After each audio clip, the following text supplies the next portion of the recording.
Hey everybody. Okay, sorry if you tried to watch a second ago, had some technical difficulties. Hey, we're here at our old friend, the state capitol, for day 122 of Budget Watch 2017. This is almost 4 months to the day since we were last here. Tomorrow is 4 months since we were here before. So, a couple of things. One, let's bring the vest back out. All right. So now that we're back in uniform, here's the rundown of where we're at today. So there's two parties in our government, and they don't see eye to eye, and that's where we're at. That's the long and short of it. So let me give it a little bit of background or a little bit of explanation of what's happening with this special session. So today's the first day of special session. It's actually called the extraordinary session, if you want the actual language, I guess, from the Constitution. But we'll just call it special. It's not extraordinary just yet. And what's got to happen is that it has to be at least 5 legislative days long. So that's the shortest it can be. Today, both chambers gavelled in. Okay, we're here, kicking it off, and then they gavelled back out. The House was in session for 16 minutes. They officially accepted the two new members, Karen Gaddis and Jacob Rosecrans, that won special elections since we were last here. So they are officially in office, and they were there. They're the first ones in the chamber. It was kind of cute. They walked in together going, we're the new ones. We don't know what we're doing yet. So they sat down. So that was good. And then after that, it was just kind of a quick rundown, and all the bills had their official first reading. Each bill has to be read 3 times before it can be voted on. So today's the first reading. Tomorrow might be the second reading. Again, it'll likely be a gavel in and gavel out kind of situation. And then Wednesday is the earliest that any bill could be voted on. That would be the third reading. They could vote after that. Any bills that should pass would go to the other chamber to be heard. And first reading that day, second reading on Thursday, and then they can be voted on Friday. So, as a reminder, all revenue bills have to start in the House chamber. So they filed 151 bills or something like that today. The Senate had filed 70 or so bills. And so today there was like 70 or 80 just kind of shell bills that were filed, which was just basically a title and an empty wording that the wording will be put into later. They file those at the beginning or at some point during every session, regular and special, because they know they're going to have language at some point. We need to create a framework, a structure for a bill. We'll put the wording in later, so that's what they do. Most of those won't go anywhere. They won't be heard. It'll get narrowed down probably to just a couple of them.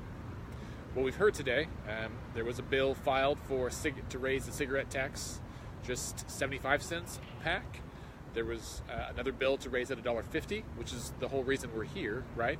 It's because they passed an unconstitutional cigarette fee bill back in the spring, and that was struck down by the Supreme Court and resulted in a $215 million budget hole. But when you add in the federal matching dollars, it's almost $500 million, which is a lot bigger. And so they got to fix that at the minimum. The governor's call, when she called the legislature back, gave them 3 goals. 1, fix that $215 million budget hole that you caused by passing illegal bills. 2, come up with some recurring revenue so we quit having this problem every year.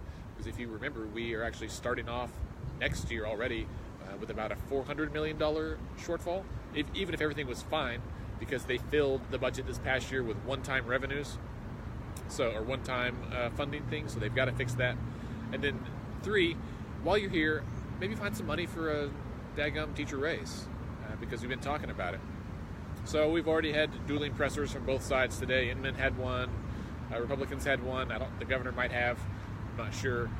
The governor's statement so far have said she would veto any bill that contains cuts. However, she did say something along those lines back during the spring session, and then when it came down to it, she's like, well, this is all we got. Couldn't do any better, so we'll just sign this. So I will personally believe a veto when I see it.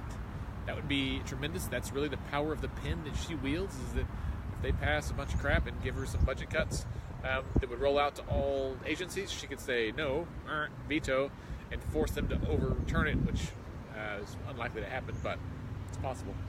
So there's that. But apparently, according to the speaker's press conference, he didn't hear that part of her statement, didn't read that part of her statement, so he didn't even know she said that, or at least that's what he said. So we'll see.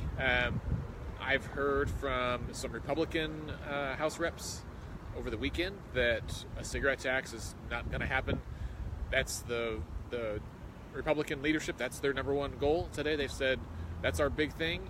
I think it's because if they think if they could just pass the cigarette tax at $1.50 a pack cigarette tax, that would pretty much fill the hole, because they could legally pass the bill that they illegally passed.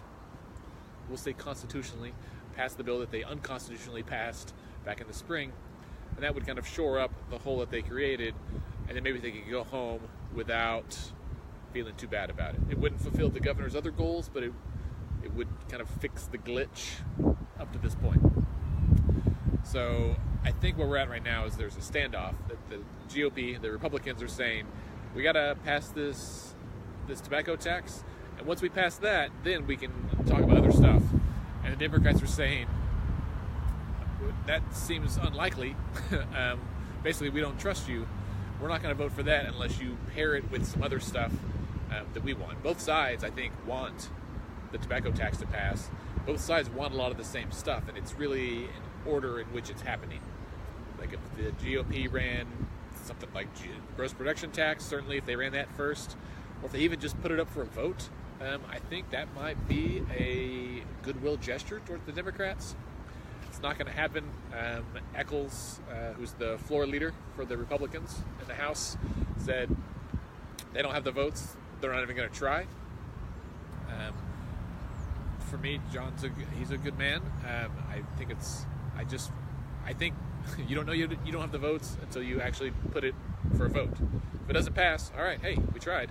At least try. And it puts a lot of people in an awkward position, a lot of Republicans, because if you put it to a floor vote, then they've got to cast their vote, and it's where the rubber meets the road, right? Like they may have to vote against it, and then it's marked down that they voted against it, or they may vote for it and open themselves up to some attack ads.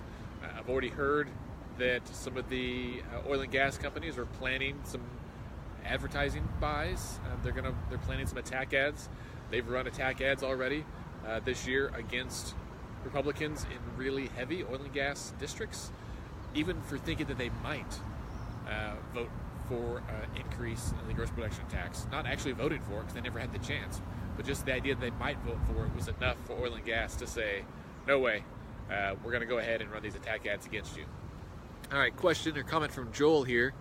I was told the cigarette tax was specifically for healthcare. Does that mean the majority of our budget shortfall is in healthcare? Good question, Joel.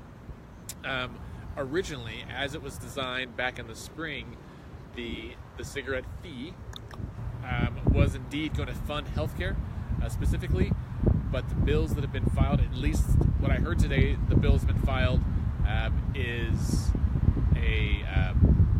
just for general appropriations. So the budget shortfall, the money would go into the general fund and they can appropriate it out. I think if they did that right now, they would probably appropriate that money out, certainly for healthcare. They kind of fill that hole, and then they would roll out some kind of smaller percentage cut to all state agencies, which would not be cool.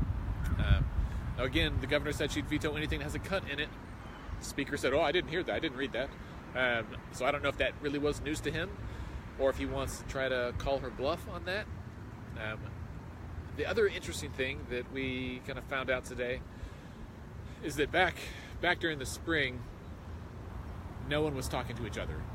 The House Republicans weren't really talking to the Democrats. The Senate and the House weren't agreeing. The governor was somewhat absent until the very end.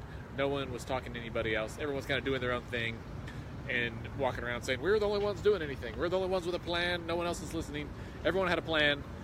There's a lot of overlap with the plans. They just didn't see eye to eye on a few big things, like gross production tax, cigarette tax. Well, even that they agree on. The Democrats don't want to do it if that's all that's going to happen. They don't want to give in and have that be the only thing, because that disproportionately affects people with low incomes, right? Same with the fuel tax. And fuel tax everyone pays, but if you make $1 million a year, it doesn't hurt you as bad as someone who makes $20,000, right? Gas really adds up then. Cigarette tax, people with lower incomes smoke at a higher rate than those with upper incomes. Also, if you've got more money to spend, what do you care what cigarettes cost? You're buying the nice ones. So before, none of the groups talked to each other, none of them agreed on anything. But now, if you happen to have watched Scott Inman's Leader Inman Live last night about 7 o'clock, you can go on his, I think it's his campaign page or something, but I happened just to catch part of it. He said several times in there that he'd been in negotiations with the governor, and they were being productive. They were going well. They just weren't on the same, hadn't agreed on anything yet. But he never said he was in negotiations with House leadership, which is actually who he's got to talk to. And so today I kind of reflected that back to a few people of the legislature, just some other people who work and are in the know, and they all kind of said, yeah, that's true. It sounds like the House Dems and the Senate, like the Senate Republicans who have the supermajority there, and the governor's office are actually communicating. But thus far, the House leadership, the Republicans over there, have not really been involved in those negotiations. So it's hard to find a deal unless everyone's at the table. But right now, they're probably trying to separate tables and everyone do their own thing and hatch deals here and there. There's no love lost between chambers, so there's probably no love lost between the legislature and the governor's office. Which is why we have a big job to do. Here's what I need you to do tonight. Right now it's 5:02. I have class tonight. And I'm going to go send a few emails before class. This is what I need you to do today, or tonight. Go home, have dinner, have a drink, relax, read some books to your kids, do homework, whatever it is you got to do. And then when you sit down, take just 15 minutes to write some emails, right? Send an email to your House rep and to your senator, whoever they might be, regardless of what party they're with or if you agree or disagree with them. Send them an email. Tell them, hey, it's me. I know you're in special session this week. I know you're paying attention. I want you to know that I'm paying attention as well. And I want you to support this, this, and this. If that's what you support. Again, some of you watching, I know we've got folks that want certain tax increases, people who oppose certain tax increases, whatever it is. Send those emails. Just tell them. Just be engaged. Because I was here almost all day today, and there was like 6 people here that were regular, everyday people advocates, right? I saw a few lobbyists, certainly all the folks that work here, but it was awfully quiet. A lot of people were like, "Oh, is it busy up there?" I was like, "No, it was dead." I was the only red button I saw walking around today was me. I know there's people who do stuff with us that were there. Together Oklahoma had some people here. The ACLU had a few folks here. There's some other groups that came on their own. But altogether, about 20 people. And I tell you what, I'll be honest, there's only 20 people that are doing anything, nothing's going to change, right? That's going to get us exactly where we're at, with giant budget shortfalls that are going to result in huge, devastating cuts to Oklahoma agencies. So, whatever it is you got to do, please do it. You can call even and leave a voicemail overnight, and they'll get it in the morning. But I'm willing to bet that very few people are calling. Very few people are sending emails, and that's why your message, your phone call, your email matters way more, because you're speaking on behalf of people in your neighborhood, right? If you can get your neighbors to write or call, tell them, please do that. And all you got to say is, hey, I'm paying attention, this is what I care about, and I'm going to hold you accountable, and tell them why.